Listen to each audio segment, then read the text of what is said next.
13 Mei 1957, rundingan Perlembagaan Persekutuan Tanah Melayu bermula.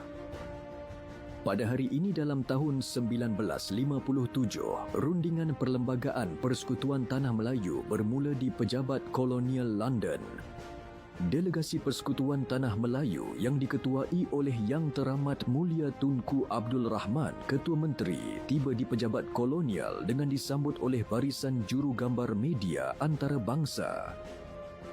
Rundingan dimulakan lewat setengah jam kerana Mr. Alan Lennox Boyd, setiausaha tanah jajahan British, perlu hadir ke Dewan Rakyat terlebih dahulu.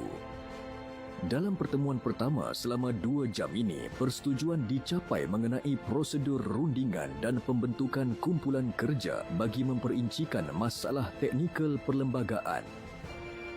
Rundingan Perlembagaan Persekutuan di London mencapai kemuncak pada hari Selasa, 21 Mei 1957 apabila pihak Britain dan Persekutuan Tanah Melayu mencapai persetujuan penuh ke atas draft akhir perlembagaan.